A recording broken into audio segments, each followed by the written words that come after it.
Good afternoon, Diamond Girls. This is Pat Pearson, your host. Welcome to Diamond Girls Rock. This afternoon, ladies, I have a special guest from you. He's from Detroit. He's a local guest. His name is Mr. Oliver Gantt. Good afternoon, Mr. Gantt. How are you? I'm well. Good afternoon. I'm well. How about yourself? I'm great, thank you. We'd like to All right. thank you for taking time out your schedule to join us this afternoon on the Diamond Girls Rock podcast. Thank you. You're welcome. This, Thanks uh, for having me. do you mind if I call you Oliver? Don't mind at all. Okay. Oliver, tell us a little bit, tell our audience, our ladies, a little bit about yourself this afternoon. Well, first of all, I'm only 50 years old. I'm a businessman, born and raised in Detroit, Michigan. Uh, I'm a professional cosmetologist. I do a number of things: paralegal, activist, spokesperson, salon owner. You know, I have an organization called Thousand Strong. And so I do quite a bit. Okay. Beautician to activist, 1,000 strong. Tell us something about 1,000 strong, your organization.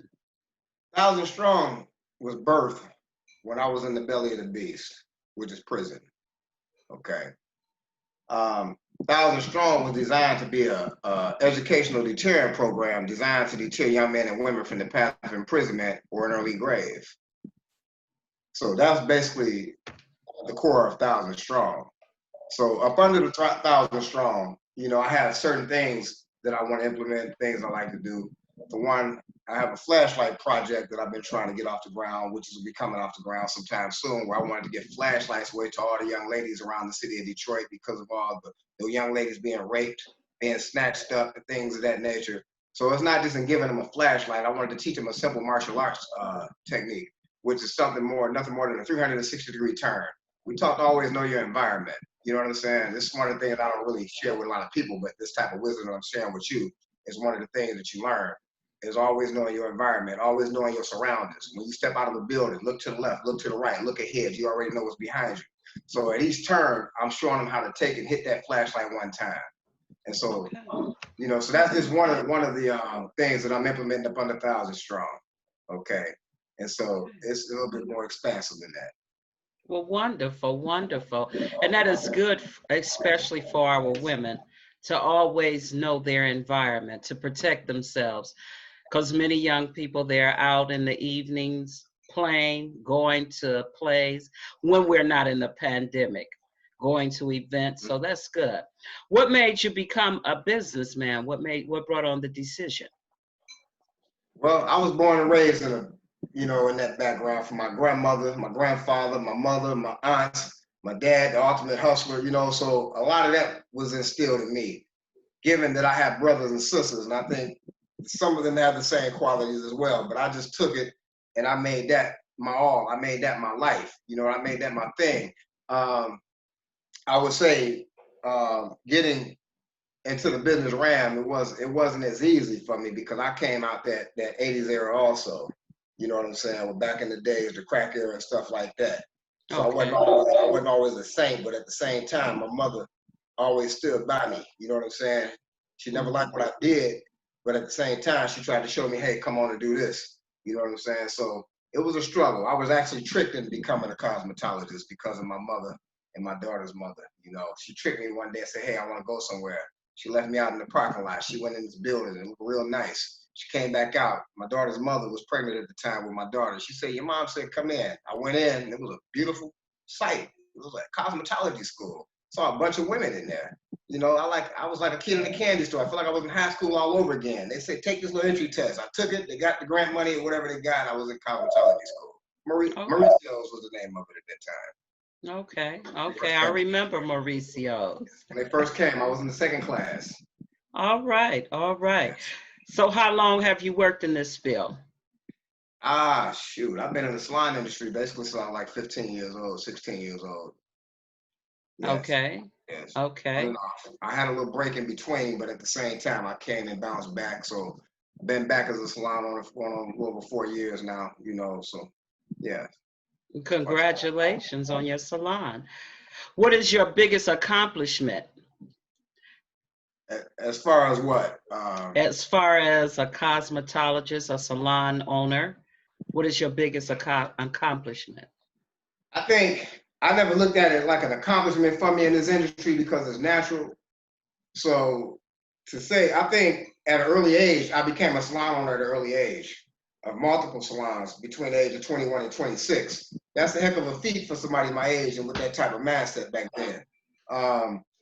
So I guess when I look at it as an accomplishment, what I feel good about is that somebody is able to take a building and turn it into something like a factory and put things in it, put people in it, and be able to provide a service to people. So that's a great accomplishment in and of itself. So that brings me joy. And I'm gonna tell you, and I just got a renewed interest to even delve more into the hair industry, being a stylist and a barber at the same time, but in a salon owner. And I think it's all due in part to this COVID-19, which caused a lot of us to have to sit down, close up, sit back, reassess things, and still have to think, dang, am I coming back out? Am I going to be able to come back out and afford the industry, be able to afford to maintain the shop and do everything, losing clients, gaining new clients, you know what I'm saying? So it's a lot that, and I know stylists who have shut down, they don't even want to go back in the industry, and things of that nature. But I guess I'm just born and bred. It's my life, it's what I do. And you are right. There are so many stylists who lost money during this pandemic, during the shutdown. So what would you say to encourage a stylist that may be listening to you right now? I would encourage any stylist, braider, barber, manicurist, eyelash tech, whoever is in the industry, whoever feel like COVID-19 just took and wiped their whole plate clean to where they feel they can't get back in there. The strong one will always survive. But here's the one: if you got the skill and you got the gift and you got the know-how, and it's easy as pie for you with no effort, it's going to be easy for those individuals to come back out. It's not a problem. I mean, sometimes you got to start over. Sometimes you got to go in there and renew. Sometimes you got to give it a fresh look. Sometimes you got to reinvent yourself in this industry. I'm 50 years old. I got in the industry when I was 15 years old. So for somebody, and I can only speak from experience, now mind you, I had a break in between. So being back after so many years and still just moving with no effort, you know what I'm saying, as though I never lost a beat, that's something. So those individuals who think this 3 months have just wiped everything out the way, caused them to go get jobs elsewhere, I think they can still make it if they get out of here. Then they got to get with some winners. They got to get with people with strong like minds, people who are business driven, people who are going to inspire them and show them that, hey, you can defeat the odds. I feel good. I'm down there, I'm remodeling my whole salon inside and out, front to back, taking no shorts, and I'm feeling good about it. And so that's yeah. Wonderful, wonderful. So now we're going to go into a different subject, asking you about your activist part. What made you make the decision to become an activist in your community? I'm gonna say, I think my decision really to get off into activism happened before I got incarcerated. It's a story behind it. In short, it was a 15-year-old girl who was pregnant when they had the Shane Trumbull Market over there off I-94 in Mount Elliott. This young lady was pregnant and lived around the corner. She was walking home, and a young man robbed her and shot her in the stomach while she was at the phone booth. Killed that young lady. That day, I said I wanted to do something. I wanted to start a reward foundation. I said one day I'm just gonna start a reward foundation where I just raised so much money. If I made so much money, I would give that money away just to get individuals to deal what they did to that young lady off the streets. You see, so this was before Crime Stopper was ever heard of, anything of that nature. See, things like that's what was in me. So in my absence, I still maintained what I wanted to do after still looking out and seeing so much going on, seeing so much senselessness and being in a crib around these mindsets and things of that nature. So, so that was one of the moving things for me before I left. Okay. And so I guess while in there and maintaining myself and staying active and bringing in programming within the prison system and helping guys and doing a lot of things inside the prison system, I just stayed on that path because I think I got that naturally inherited in me. And so, in preparing to come out in 2000 strong, when I came out, I just stood on what, in other words, I'm going to tell you, I'm operating upon everything that you see me doing, be it radio, television, be it on the news, be it in my salon, on Facebook Live, I am operating off of a 20-year plan. That's what I'm doing right now. Everything I'm doing is nothing I just woke up today and said I'm gonna do that. I'm operating off of what I put down on paper over 20 years ago. And that includes what I'm doing within the realms of 1,000 Strong and in my activism. And the process of walking into activism, I didn't know it was gonna become as expansive, until I got my feet out here. And I'm seeing it, I'm moving and making moves and meeting people. And, so I'm seeing it and I'm feeling it, and thank God becoming one of the best and one of the biggest known activists in the city of Detroit for what I do. So, so that basically just put me out there. But the thing about it, I didn't start out doing police brutality cases. When I came home, like I said, I mentioned the Flashlight Project to you. I had an acronym, I had a gang component to it, where I have an acronym called Greatness, Attitude, Never Ending Gratitude. That's taking the word gang and showing people in gangs. And I told people, I will never tell a young man or woman not to be in a gang, because even my own children don't know sometimes. Daddy was in a gang at one point too. You see, I just moved in a certain way, in a certain fashion. So my thing is not to tell you not to be in a gang because of what I know. I'm gonna show you a better way to use that mindset and deal with it in a different gang. A business community, business-minded individuals that are doing what I do. When we together collectively, we're a gang, right? So in the same token, a lot of these young men and women need to know, like one of my aunts, and a lot of my wisdom comes from the women in my family. My aunt, she sent me a poem or something one day, and it was titled Embarking on the Journey to Greatness. So I took that, and I used to keep that on my wall every day, and I read it, Embarking on the Journey to Greatness. I understood what that means to be embarking on the journey to greatness. And so what I wanted to do in my activism, I was really set out to do something for the young men alone, not just the ladies and all that, but the men and the boys. We needed help.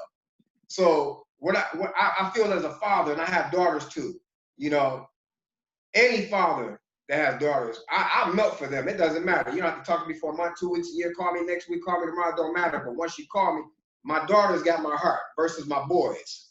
I was taught this from my stepdad many years ago. The girls get anything, but the boys, you got to work for yours. You got to earn yours. So, so there's a lot in that. So I started out for the boys. But, as things progressed and I started, again, feeling things and seeing things, then I had to make it to where it's universal. So embarking on a journey to greatness was something I said for the young man. You need to know you're embarking on a journey to greatness. My father never told me, hey, you're going to school, you're embarking on a journey to greatness, you're going to be great. But we readily get our girls, give them a hug and a kiss and send them off to school. Have a great day.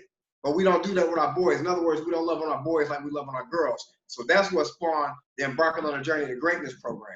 So I feel that, and what I wanted to do and what I still intend to do up under 1,000 Strong is to implement that component where men that got sons, you need to start telling them, hey, you're embarking on a journey to greatness. Recognize the greatness in them. Tell them about the greatness in them. You got to infuse that in them. You got to indoctrinate that in them until they can believe it on their own. Then they'll start walking into their greatness. It'll be like my dad told me, I'm embarking on a journey to greatness. You know what I'm saying? So this is what brought that part out. So we need to start doing that with our boys. Oh, sounds wonderful. So is it safe to say all these things you said you had in you at 14 and 15 years of age? Mm-hmm. So those things that some young man may be listening, some mother with a young son may be listening. Mm-hmm. Those things which you say, is it safe to say, the things that we already desire, those things have to be nurtured so they can come out early rather than later. Is it safe to say that? That's true. And see, everything has to be nurtured. If you look at the human stages of development, you know what I'm saying? The babies come out the womb knowing, but yet we don't have to teach a baby anything. Babies mimic what they see, right? You don't teach a baby to crawl. You don't teach a baby to pull up on anything. You don't even teach a baby how to walk. They mimic what they see. So what we do now is that we start showing them right from wrong. When you tap that hand, they know there's something wrong. So things are being locked and encoded into their mind. You know what I'm saying? In other words, we're taught to treat our children to stay on the straight and narrow, like Mama told us. She sent us to church. She would do everything she could as a mother to try to keep us in alignment. So we were on the straight and narrow. But as we began to come into knowledge, don't bite the apple, Eve. As soon as we come into some knowledge and things of that nature, now we awaken. You feel what I'm saying? And so now we're getting to take on our own ways. We straight to the left and we straight to the right. That's why the scripture tell you about departing from the teachings of thy mother or thy father. You know what I'm saying? Mm-hmm. But what we're saying in that you're going to depart is what it's telling you. Some of us, but you still got to cling to those teachings because there come a point in time down that road where you're going to run into that brick wall or you're going to be set down, no matter how long it takes. And then you're going to recall the teachings of your mother, your father. Then you're going to begin to align yourself again, doing what you set out to do if it's purposeful. So That's true. That's true. And we know sometimes we don't listen to our parents. And exactly. look, when we were young, we went down another road, but thank God we came back. What would you say as an activist, your biggest accomplishment that you have achieved within the last year? Within the last year, as an activist, for what I do in one ram, and I take that to the police brutality side. You know, the two biggest cases that I've been on was the case of Demond Grimes, a young man who was murdered while riding his four-wheeler. He was tased in his back by ex-Michigan State trooper Mark Besner, who is now in prison for killing that young man. I did 2 trials with that family. I stuck it out with that family from the very next day that young man was killed all the way to the end. And for me, nothing would bring that young man back. Nothing. No amount of money, no nothing. But for me, being involved and being able to stay behind the scenes and do things, not just as a spokesperson, but it's a lot of things that went on within the realm of the trials that people don't know about. When you know people and have resources, you make moves, you pull strings. So I did a lot of that to assure in that second trial that man would be convicted for murdering that young man. Because one thing, we got police officers killing young black men and women all over the country. But yet, until someone knows how to get involved and get behind the scenes and do certain things, I'm more than a notion. I'm not just your activist. I'm more than an activist. So it's a lot to come with me when people have me, you know. So, so I have to consider that an accomplishment, which is I truly don't. I just thank God that I had the gift to be able to do what I do. But since you asked about accomplishment in the past year, and so it's been about 2 years, roughly. Okay. That, so, and so that's that. With that case.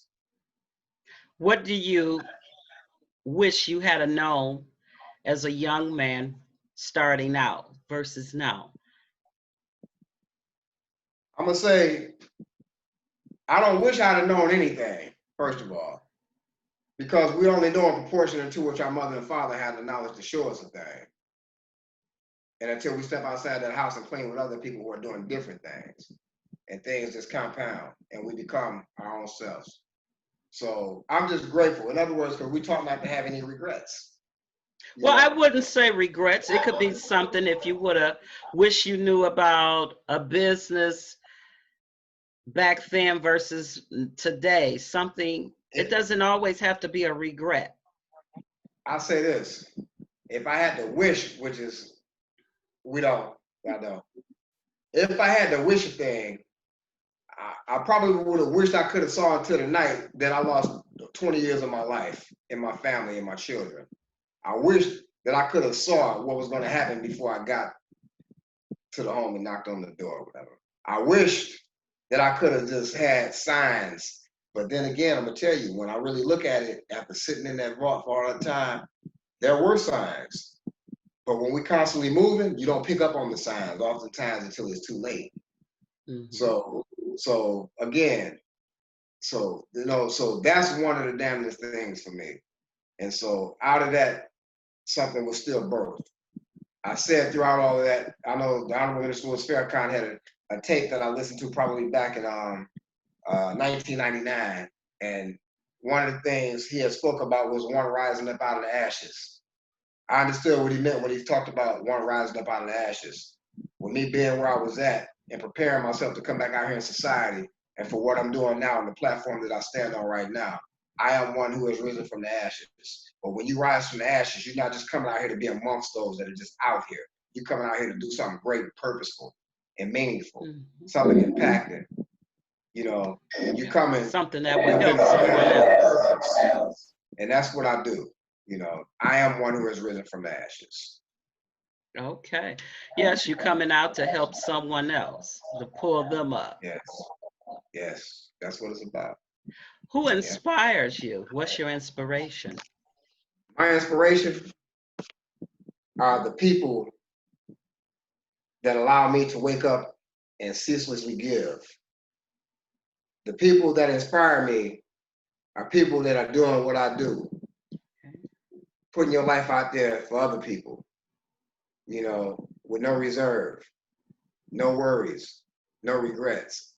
I'm inspired every day when I wake up. I'm inspired now being on your program. I'm inspired for one because I'm into radio also. Today I was asked to do a TV show.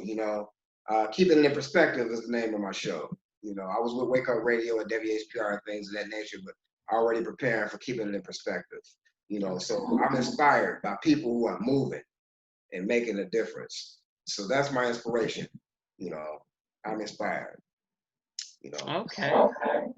Well, we're glad you are here. And it's no particular person Yes. that you owe your inspiration to. If I had to see, now you're asking about a person. So, because I just kept it universal. But I don't think it's not one person. I think my mother, who is my universal mother, she's the mother of everything in my existence. Because had it not been for my mother and my father, then I wouldn't be sitting here right now. So I guess I chose to come through them in order to get here to fulfill what it is I'm fulfilling. Okay, your parents. Okay. Anyone outside of your parents? Again, my inspiration and what keeps me now, because I'm in my legacy ram now with 1,000 Strong, not the hair salon industry, but this. So Okay. my children, I have children. All my children are grown. They're beautiful. They're good. They got families of their own. So I got grandchildren. So I got to leave a legacy. So as I'm out here moving like I am, I still got to prepare the package to set this straight so they would know. And so my children, one of them gonna come and step up on the hand, take the hand one day and say, we see what it's all about. So I'm inspired by, like I said, when I wake up, being able to talk to my children is inspiring to me. Being able to talk to people that believe in me is inspiring to me. Being able to talk to people that support me is inspiring to me. Being able to provide service to people and allowing me to provide that service is inspiring to me. So I guess I really, when you look at it, it has to be universal. Okay. So I'm inspired. Okay. Yes. What would you say to someone that may be listening and want to become a businessman or an activist? What would you say to I that always say person? independence is king, first of all.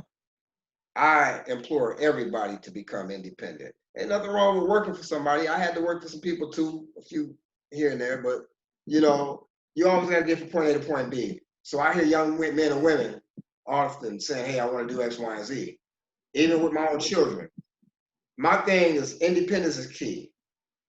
There's always somebody to show you what it is for whatever it is you say you want to do. You're gonna know when somebody's genuine and leading you down the right path for whatever it is you say you want to do. So I promote independence to the hill, in the business realm. So that's what anybody I talk to. I have a young lady that works in my salon right now. She don't work for me, she works for herself. She's 17 years old. Her name is Shemaya. She's one of the baddest braiders in there. This young lady has her own suite. She pays her own booth rental. She makes her own pay grade. I told her the other day, you write your own check. You can stand behind that chair and attain everything you want standing behind your chair. Good credit, house, car, whatever you want. You can make it standing right there because you got the gift and you got the clientele. And what I share with this young lady, because somebody asked me today who reminds me of myself. And I had to think. And I just thought about the conversation I had with Shemaya yesterday. And when Shemaya first came to me. And I shared with her, I say, Shemaya reminds me of me when I was younger. She's a boss. So I enjoyed having a talk with her, sharing some things with her yesterday. Why she's out here, she's young and she's in a good place, how to boss up and do certain things. She's independent, making her own way. So she's definitely inspiring to me. So, cause I get to see me through her, you know. So I guess that's it in the business realm. It's a lot, but in the business realm, I always promote independence. And if there's anything that I know and anything I can share with somebody who say, like, I'm wearing my own 1,000 Strong shirt. Now I paid somebody to do this. But here's the thing also, when we talk about business and we talk about creating businesses also, I started a t-shirt line called Conscious Teas and Accessories, and when it registered in 2015, but I never implemented it up until now. I'm starting to piece it together because I'm looking at all the money I'm putting out to wear my own shirt. So I went out and bought a t-shirt press a few nights ago. I have another room in my salon that I'm turning into the t-shirt room, only for 1,000 strong and conscious teas and accessories. So it's like I'm creating another business under the umbrella. So I'm being an example to people who want to be in business. I'm showing them how, as a Black man, we all need at least 5 streams of income, first of all. So we're minded. So I'm constantly creating. What can I do to enhance what I'm doing in here? So it's like I have 3 businesses in one. So I promote independence. Now on the activism side, you have some who try to wake up and to think that they can just, hey, I'm gonna be an activist today. You already got to have something built in you to say, this is what you are cut out to do. Because this, I make it look easy, but it's not an easy task at all. So you have to have your heart in it, you're saying? Definitely, 2,000+% in it.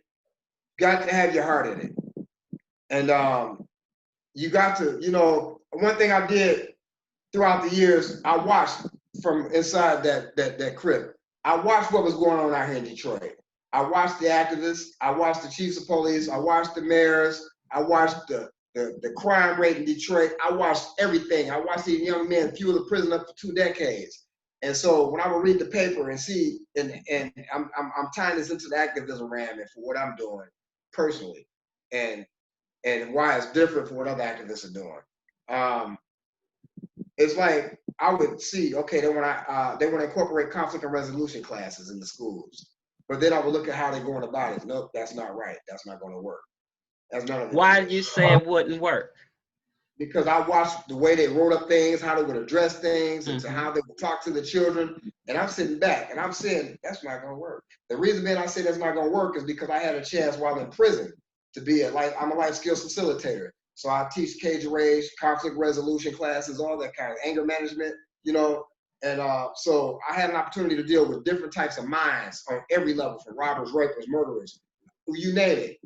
I had to eat with them, sleep with them, talk to them. So this is what I had years and years of practice, studies to sit around a certain mindset of people that rivals the average individual that I walk past on a daily basis. So I think throughout all that time, I had an opportunity to hone my craft and to be crafty and to do it this way, to extract out of that individual, to pull from them. So it's like a gift, and it has to be natural. And then I'm ruled by the planet Mercury, so commerce and communication, it's a given for me. So activism, I think you have to have it in you already. So what would you say on the activism side? We have right now, the crime rate is high. It was 7 shootings last week in one day. What would you say to a mother? We're going to go both sides now. On the first side, a mother who may have lost a child, a nephew, a godson, a cousin to the violence. What would you say to her? I'm going to say this first, and then I'm going to answer that question if I can. Mind you, I did time in prison, okay? I took a life. Not that it was intentional, I don't have to go into the facts, but I'm a man who has taken a life as well. And I had to think about that man's mom and dad throughout the years. It was somebody I knew of, wasn't a stranger or anything of that nature, But at the same time, I went through that. Not only did I have to sit back and think about his parents, I had to think about my parents as well, So it's like we're removing facts and circumstances. We're looking at the people that's still involved and attached that got to go through something disheartening like that. So for years, I did that. And I had to deal with that. And then I look at my situation versus these violent situations going on. It was different. These young men and women are killing themselves at alarming rates. It's almost like they're committing suicide with no regard for human life, no regard for the elders, no regard for themselves. These shootings have just occurred over the past few weeks. And mind you, I'm watching them all. I've been getting phone calls, just like the young man that committed suicide by cop is what I call it. Anytime they detained who they wanted, they had him down, but you wanted to pull your gun out. You almost killed the officer that detained that man. They wasn't even there for you. People was calling me, talking about this young man was on his knees with his hands up in the air and the police just killed him. Now mind you, this is before Chief Fred came out and said, I'm going to show a video. I was doing a Facebook Live in the shop doing hair, and people calling me, my phone blowing up. So I turned the TV on, watched the protest. Then all of a sudden I hear Chief Craig say, I'm gonna come out and show the video. I watched that video and I put my hands up. I have no comment. So I'm looking at the mindsets. Like we had an incident just the other day we had in Houston Whittier within the past week, one of the 7 you're talking about. The young man gets out. He has a gun in his hand. Again, they showed the video. I'm quiet. I like the case I'm on with Theo Gray, the young man that was murdered by the St. Clair Shores Police Department. They murdered that young man and lied and said that he shot K-9 Officer X. And if you watch the news in the past couple of days, I don't mean to go off task, but I go on a tangent and always circle it back up. They just put out, Attorney General Dana Nelson came out and now sided with the Macomb County Sheriff in closing that case. But I want to share this with you. And you're going to see a bombshell by the end of August with respect to that. They never investigated this case. They never interviewed any witnesses in this case, ever, to this very day. And Dana Nelson just took what her office said to her and ran with it. But since she was the head of the Attorney General's office, that falls on her. No one interviewed. Let me ask you, if you ever watched that video that happened out there, this young man's baby shower, they showed a young man running down the sidewalk. You got a dog out on his trail. If you don't unleash your dog, what's the purpose of firing your weapon? Now you done killed your dog and you done killed this young man. But here's the kicker. You have a man standing next to the actual shooter saying, hey, why are you shooting? This man is running. It's like me being this close to you on Zoom. You firing away and I'm hollering, why are you shooting? Why are you shooting? He's running. Nobody ever interviewed this young man to this very day. But Dana Nelson closed that case. Okay, but it's not over because I'm still on it. So my thing is that for these women that are losing these sons right now today, if you look at it, these are the young mothers losing their young sons. So you got to look at what's going on in these households.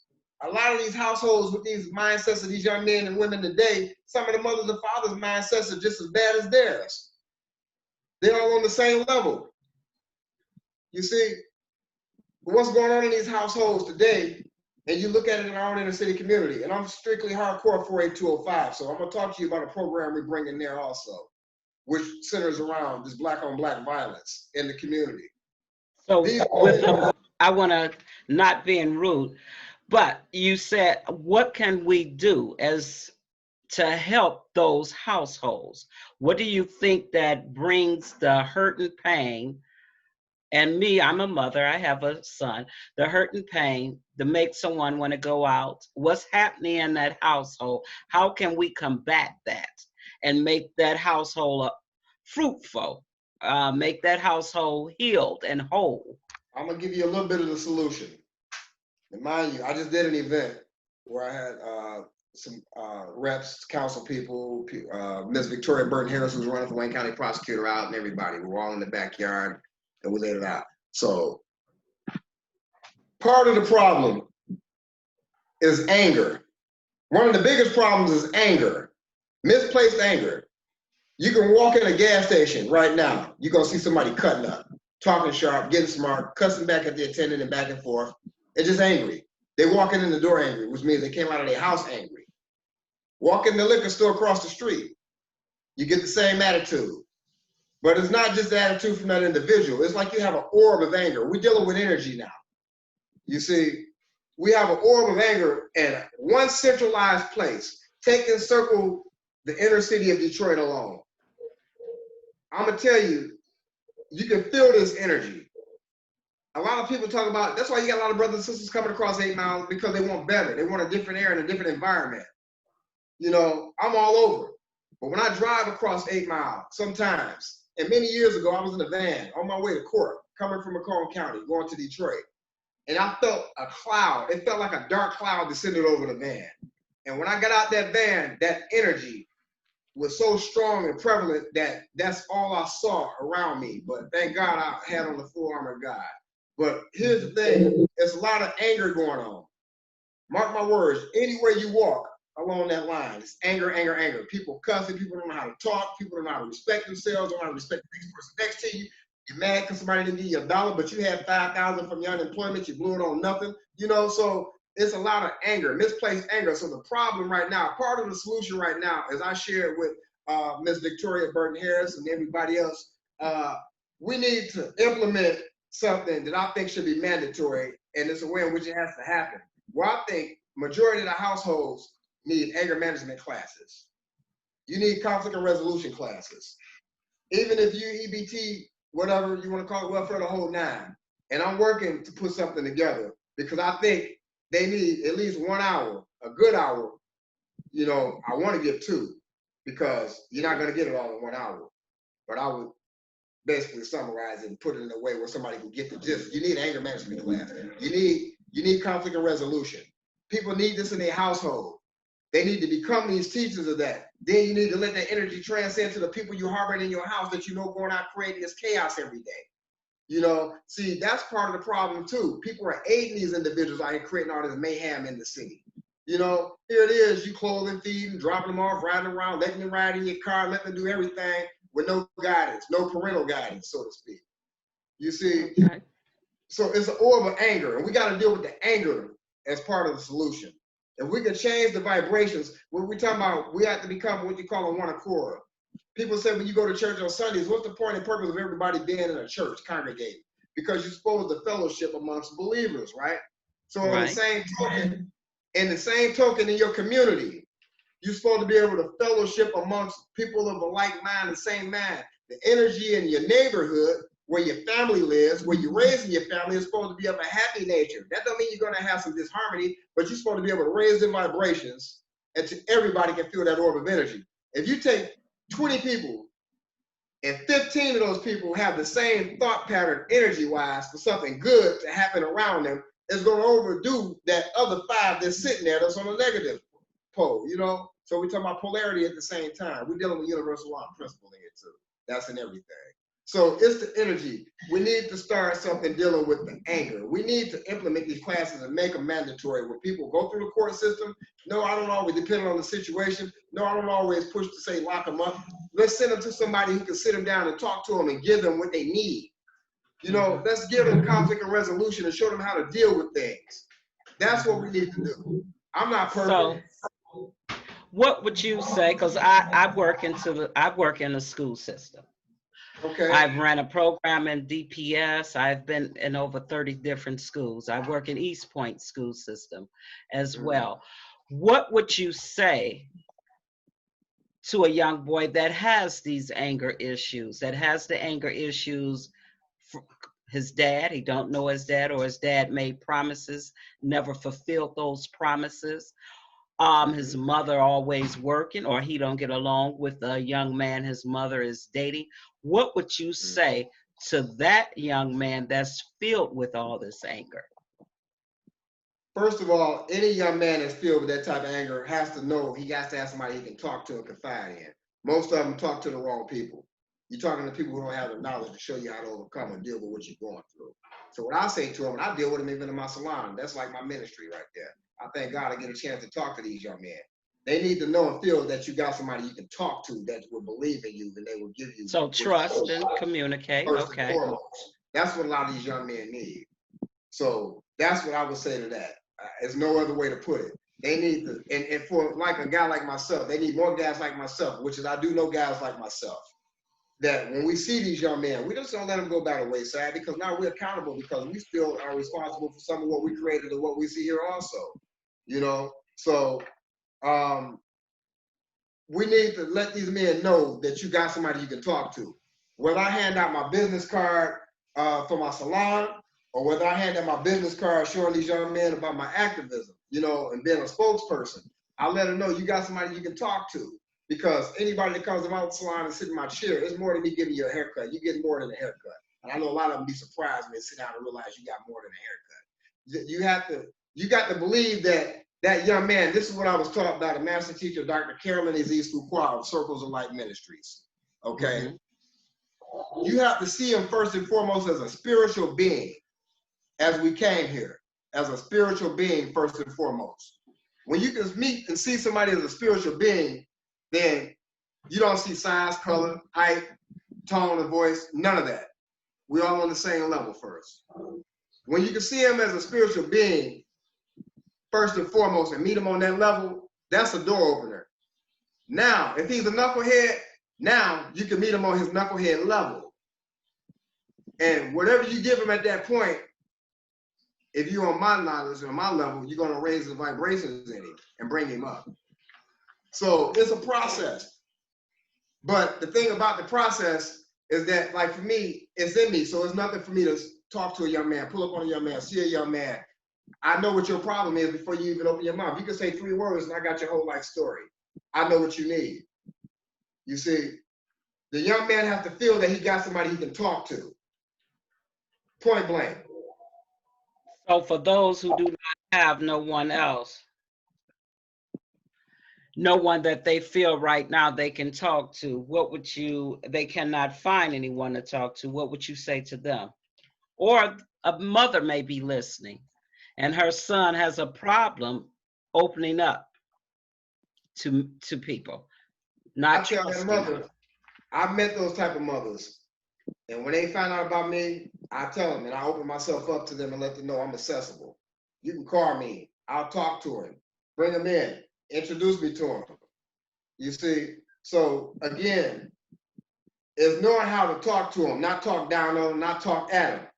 That's the problem too. A lot of these young men, I get respect everywhere I go. And I give respect and I get respect. Mm-hmm. A young man, especially these young men today, it doesn't matter, even in the midst of their craziness, they know when it's time to respect someone and whom to respect while in the midst of that folly. So my thing is that oftentimes that young man don't even know he needs to pull that particular individual and talk to him because he's used to talking or gravitating towards somebody on the level he's on and thinking that's where the answer is. And sometimes they're not looking for the answer. They just looking for a companion, somebody close, somebody they can be around, an outlet. But oftentimes, even that outlet, as we see what's happening today, ain't always the best. If you got that car got shot up with 4 men in it, 4 young men, what was the mindset of these young men?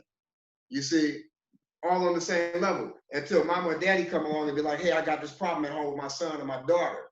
You know, I don't know which way to go. I don't know how to talk to them. Then that's when I have been invited now to say, hey, you can bring them to me. Come introduce them to me. You see, you have to be invited. You just can't intrude or invade. You have to be invited. One thing about people, as the master teacher teaches, you have to be invited into somebody's space. And one thing about being invited into somebody's space, if you have been invited into my space, and I'm invited to everything you got to offer while you're in my space, good, bad, or indifferent. All right. You know, so that's the key. Okay. Well, Oliver, we thank you here at Diamond Girls Rock. We thank you for joining us this week. If any listeners want to contact you or want to invite you to speak or want to support what you're doing out in the streets of Detroit, give them the contact information, please. I can be reached on Facebook up under Oliver Gantt. That's Olivergantt, Oliver Gantt on Facebook. I have 1,000 Strong page on Facebook, which is I'm about to refresh. That's thousands with an S strong, THOUSANDSSTRONG, 1,000 strong. I have an email, which is me.gantt100@gmail.com. I'll repeat that, me.gantt100@gmail.com. And my number is public. So you can reach me at 586-252-1497. That's 586-252-1497. 1,000 strong. Well, once again, Mr. Gantt, I would like to thank you once again for taking time out of your busy schedule, for speaking with me, myself, your host, Pat Pearson, and speaking to our audience this afternoon. Diamond Girls, I hope there was something that you learned from this wonderful, intelligent man. If you need to contact him, once again, you can contact him. Give him your number again, Mr. Gantt. I can be reached at 586-252-1497. There you have it. He gave you his contact information. Once again, you can reach me. This is Pat Pearson, your host at Diamond Girls Rock.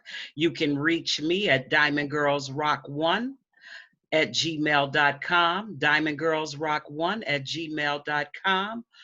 Feel free to contact me if you have any questions regarding our show, or if you would like to be a host on our show. Diamond Girls, once again, remember to shine bright like a diamond. This is your host, Pat Pearson. Until next time, bye-bye.